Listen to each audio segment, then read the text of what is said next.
Welcome to I dream media. So breast cancer ఈ మధ్య కాలంలో మనం ఎక్కువగా చూస్తూ ఉన్నాము. మహిళల్ని వేధించే సమస్యలు ఇది ప్రధానంగా వినిపిస్తూ ఉన్న సమస్య. భారతదేశంలో ఎక్కువగా ఉందని చెప్తూ ఉన్నారు. అసలు ఏంటి బ్రెస్ట్ క్యాన్సర్, ఎందుకు వస్తుంది? బ్రెస్ట్ సైజ్ ఇంక్రీజ్ అవ్వడానికి రకరకాల ట్రీట్మెంట్స్ అనేవి తీసుకుంటూ ఉంటారు. లిఫ్టింగ్ అనేది చేయించుకుంటూ ఉంటారు. సో ఇవి ఈ బ్రెస్ట్ క్యాన్సర్కి ఎలా కారణం అవుతున్నాయి, అవసరమా అసలు? వివరాలు తెలుసుకుందాం. ఈరోజు మనతో పాటు ఉన్నారు ప్రముఖ యోగా గురు అరుణాదేవి గారు. మేడం నమస్తే అండి. నమస్తే. మ్యామ్, జనరల్‌గా మీరు ఏంటంటే యోగా అండ్ స్పిరిచ్యువల్ గురు అన్నీ చెప్తారు. అసలు హెల్త్ ఎలా ఉండాలి, మీ జీవన విధానం ఎట్లా ఉండాలి, మీరు ఇది చేస్తే మీకు ఎలాంటి కర్మలు చుట్టుకుంటాయి, ఇలా అన్నీ చెప్తూ ఉంటారు. అయితే ఈ బ్రెస్ట్ క్యాన్సర్ అనేది ఈ మధ్య కాలంలో ఎక్కువగా వినిపిస్తూ ఉన్న ఆరోగ్య సమస్య.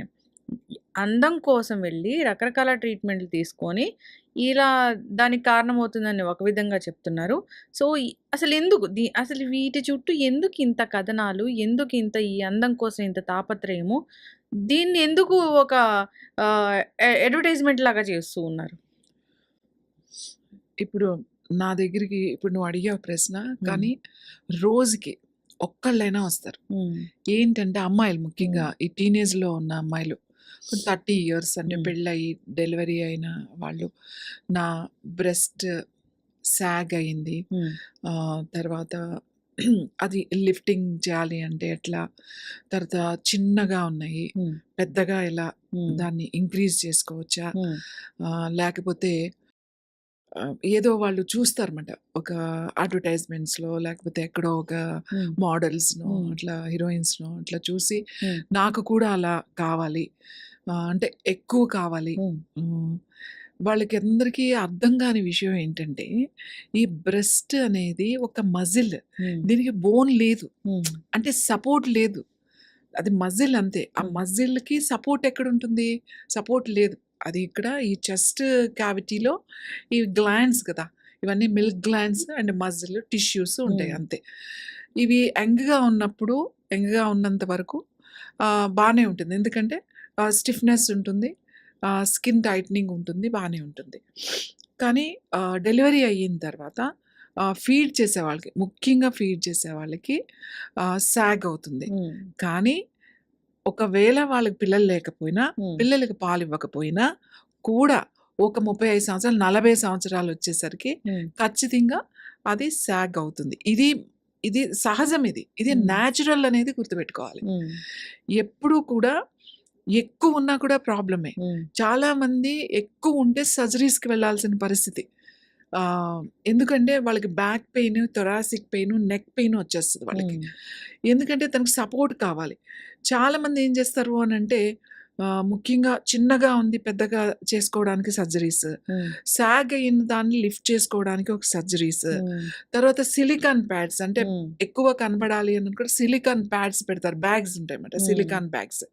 ఆ సిలికాన్ బ్యాగ్స్ లోపల పెడతారన్నమాట అవి. అవి అలానే ఉండిపోతాయి కదా! లోపల సర్జరీ చేసిన తర్వాత.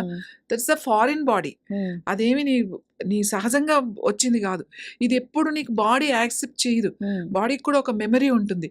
ఇది బయట నుంచి వచ్చిందే. ఇది బయట నుంచి పెట్టిన పార్టే ఇది అనేది ఖచ్చితంగా దీనికి ఉంటుందన్నమాట. ఎప్పటికైనా సరే దీనివల్ల సైడ్ ఎఫెక్ట్స్ చాలా ఎక్కువుంటాయి. సో, మనం సిలికాన్ ప్యాడ్స్ లోపల అమర్చినందువల్ల, షేప్ కోసం పెట్టినందువల్ల ఇది ఎప్పుడు ఫారిన్ బాడీ అనేది మన బాడీ మెమరీకి, మన శరీరానికి ఒక జ్ఞాపక శక్తి ఉంటుంది. దీన్ని యాక్సెప్ట్ చేయదు. దీన్ని అలౌ చెయ్యదు. ఇది నువ్వు బయట నుంచి వచ్చావు అని దాన్నెప్పుడూ బయట దానిలాగానే చూస్తూ ఉంటుంది. అందుకే తొందరగా ఇన్ఫెక్షన్స్ రావడం. ముఖ్యంగా క్యాన్సర్‌లోకి వెళ్ళడం ఇవి. తర్వాత చాలా పెయిన్‌ఫుల్ కూడా అవి. చాలా కేర్‌ఫుల్‌గా ఉండాలి. మెయింటెనెన్స్ చేయాలి. అంత ఈజీ ఏం కాదు. అవి పెట్టేసుకొని మనం ఇష్టం వచ్చినట్టు ఉండడానికి ఏం ఉండదు. జాగ్రత్తగా మెయింటైన్ చేయాలి. చాలా ఇష్యూస్ వస్తా ఉంటాయి. ముఖ్యంగా బ్రెస్ట్ క్యాన్సర్ ఎక్కువగా పెరగడానికి కారణం ఏంటి అనంటే ఇప్పుడు వాళ్ళు వేసుకునే బ్రాస్ ఉన్నాయి చూడండి అవి. అసలు మనకు అవసరం లేని బ్రాస్ ఇవాళ మనం వేసుకుంటున్నాం. ఎందుకు వేసుకుంటున్నారో అర్థం కాదు. ప్యాడెడ్ బ్రాస్ అని, లిఫ్టింగ్ బ్రాస్ అని చెప్పేసి సింథటిక్ మెటీరియల్, నైలాన్, పాలిస్టర్ మెటీరియల్‌తో తయారు చేసిన లోపల దుస్తులు మనం వేసుకోవడం వల్ల ఆ గాలి అనేది లోపలికి వెళ్ళకుండా అలర్జీస్ వచ్చి, ఇచ్చింగ్ వచ్చి, పెయిన్ వచ్చి, తర్వాత ఈ క్యాన్సర్‌లోకి వెళ్ళిపోతారు.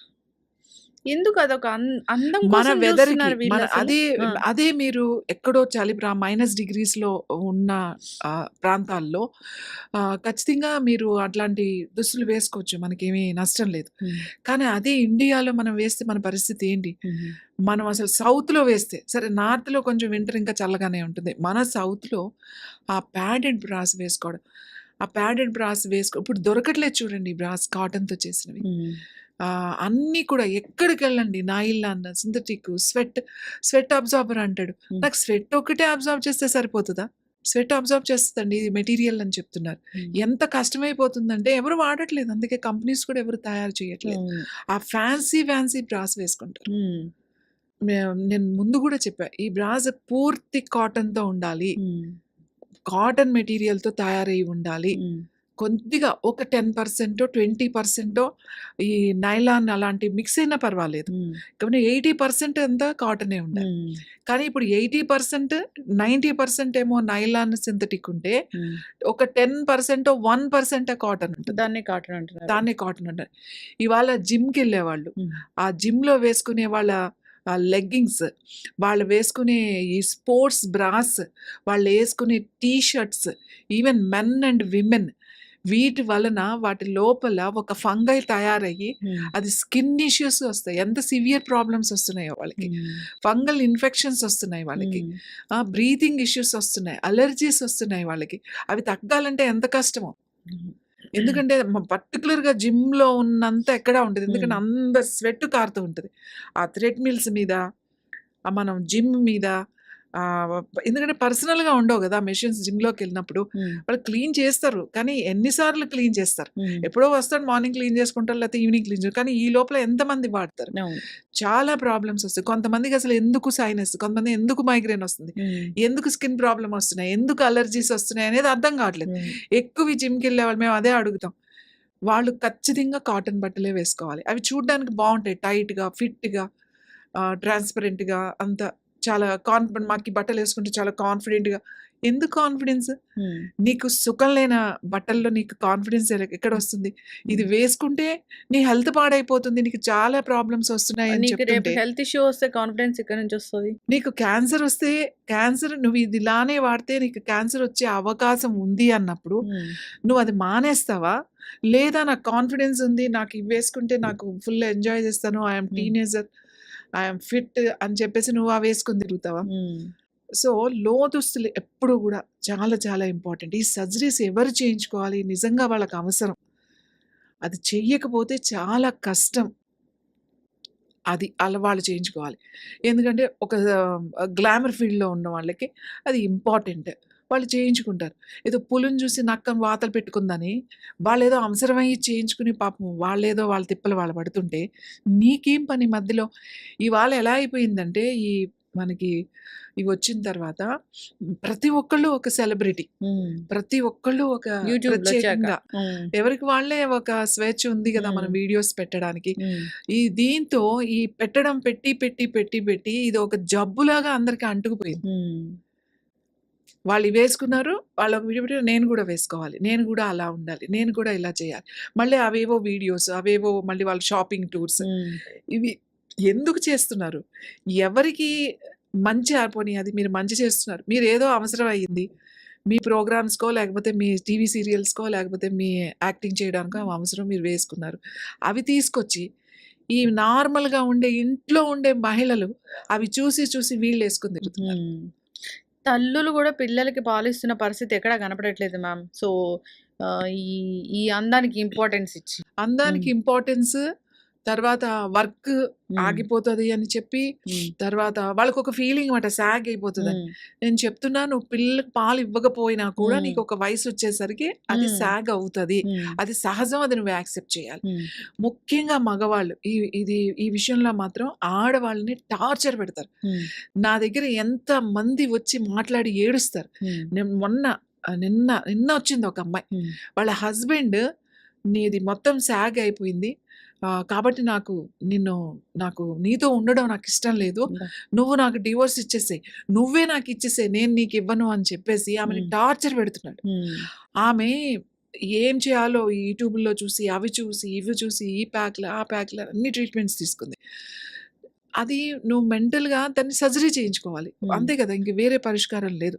సర్జరీకే వెళ్ళాలి. హ్మ్. మరి నువ్వు సర్జరీ చేయించొచ్చుగా నీ వైఫ్‌కి. ఒకవేళ హ్మ్. నీకంత ఇది అన్నప్పుడు, హ్మ్. నీకంత కావాలనుకున్నప్పుడు సర్జరీ చేయించుకోవాలి. హ్మ్. ఇంకొకటి ఈ యూట్యూబుల్లో ఈ ఇవి పిక్చర్స్ చూస్తారు వాళ్ళు. ఆ హ్మ్. న్యూడ్ పిక్చర్సో లేకపోతే ఆ ఎక్స్‌పోజింగ్‌వో అవి చూస్తారు.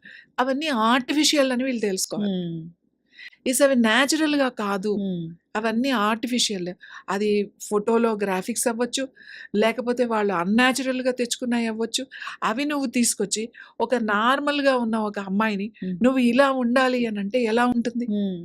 కరెక్ట్. దీంతో ఎంతో మెంటల్ టార్చర్ అనుభవించి, హ్మ్. ఇలా మా ఆయన కనపడాలి, లేకపోతే ఇవి అని చెప్పి వీళ్ళు ఎన్నో ప్రయత్నాలు. రకరకాల ప్రకటనలు, రకరకాల సినిమాలు, హ్మ్. రకరకాల అందానికి సంబంధించిన అడ్వర్‌టైజ్‌మెంట్స్, ఈ వీటి లిఫ్టింగ్. వల్ల అమ్మతనానికి నిజంగా అసలు అర్థం లేకుండా పోయింది. దీన్ని అంటే దానికోసమే అన్నట్లుగా చూస్తూ మెంటల్‌గా ఉన్నారు. ఎలా అయిపోయారంటే, నాకు ఇద్దరు పిల్లలున్నా, నాకు మనవరాళ్ళున్నా, నేను ఇంకా యంగ్‌గానే ఉండాలి. హ్మ్. ఎంత ఉంది అంటే వాళ్ళకి, వాళ్ళ మైండ్‌లో నువ్వు నానమ్మ, అమ్మమ్మ అని హ్మ్. పిలవకూడదు ఓహ్! వాళ్ళని. పేరు పెట్టి పిలువు, హ్మ్. లేదంటే ఆంటీ అని పిలువు. హ్మ్. కానీ నువ్వు అమ్మమ్మ, నానమ్మ అని పిలవద్దు. Too much. అంటే వాళ్ళకది నచ్చదు. హ్మ్. అంటే వాళ్ళకది ఎందుకు నచ్చదు అనంటే, వాళ్ళు ఫీల్ అవుతారన్నమాట. వాళ్ళ అమ్మమ్మ అనగానే, అమ్మో! నేను ముసలిదాన్ని అయిపోయినా, నేను హ్మ్. పెద్దదాన్ని అయిపోయినా అని చెప్పి. అమ్మమ్మ ఏముంటది? ఇప్పుడు యాక్సెప్ట్ చేయాలి. Age is 18 age. ఏళ్ళు, 19 ఏళ్ళకి పిల్లలకి పెళ్ళిళ్ళు ఆ! చేసేస్తే, వాళ్ళకి వీళ్ళకి పెద్ద వయసు డిఫరెన్స్ ఏముంటదండి అవును. పిల్లలకి, వాళ్ళకి. తర్వాత ఆ పిల్లలు పుట్టేస్తే వీళ్ళింకా 45, 50 హ్మ్. 50లో రాకుండానే వీళ్ళు అమ్మమ్మలు, నాయనమ్మలు అయిపోతారు కదా! హ్మ్. ఏంటి దాంట్లో? హ్మ్. సో, రకరకాల క్రీమ్స్ ఇందులో హ్మ్. మళ్ళీ. లిఫ్టింగ్ క్రీమ్స్ అని చెప్పేసి, లిఫ్టింగ్ ప్యాక్స్ అని చెప్పేసి అవి ఇష్టం వచ్చినట్టు వాడతారు. సో, నేనేం చెప్తున్నానంటే మీకు అర్థం కావాల్సింది ఏంటంటే, అది ఒక మజిల్. హ్మ్. దానికి ఎటువంటి సపోర్టు లేదు. అది ఒక బోన్ సపోర్ట్ ఉంటే పోనీ బోన్ పట్టుకొని ఉంటది ఇట్లా గట్టిగా. అది కిందకే వస్తది. ఎందుకంటే నువ్వు వెయిట్ పుట్ ఆన్ అయ్యావంటే కిందకే వస్తది. నువ్వు వెయిట్ లాస్ అయ్యావంటే కిందకే వస్తది. ఆహ్, ఒక్కొక్కసారి పెరుగుతారు, ఒక్కొక్కసారి తగ్గుతూ ఉంటారు. అప్పుడు గూడా అది కొంచెం సాగ్ అవుతుంది. హుహు. కాబట్టి మీరు ఏదైనా షేప్ అంటే ఏదైనా సపోర్టింగ్ బ్రాస్ అట్లాంటివి వాడాలే తప్ప, వాటికి సర్జరీస్‌కి వెళ్ళడం అనేది తప్పు. ముఖ్యంగా ఈ విషయంలో మాత్రం మగవాళ్ళు మారాలి. హ్మ్. ఇది న్యాచురల్ అనేది వాళ్ళకి అర్థం కావాలి.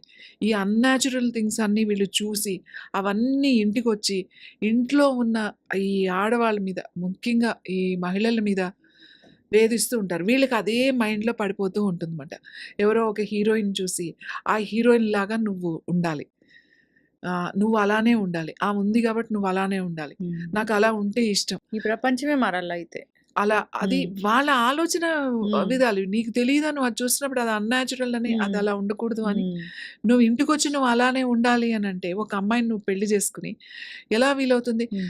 చాలామంది, చాలామంది ఇవాళ సర్జరీస్‌కి ఎందుకెళ్తున్నారో తెలుసా మీకు? ఇది ఆడవాళ్ళు అందంగా ఉండాలని కాదు. ఈ మగవాళ్ళు పెట్టే టార్చర్ హ్మ్. చూసి, ఇది మనకొద్దు అని చెప్పేసి వీళ్ళు సర్జరీస్‌కి వెళ్తున్నారు. హ్మ్. ఇది మనకు వద్దు అని చెప్పేసి హ్మ్. వెళ్తున్నారు. ఆడవాళ్ళని అనేస్తున్నారు. ఇప్పుడు ఈమెకి సర్జరీ చేయించుకుంది అని విమర్శలు చేస్తున్నారు.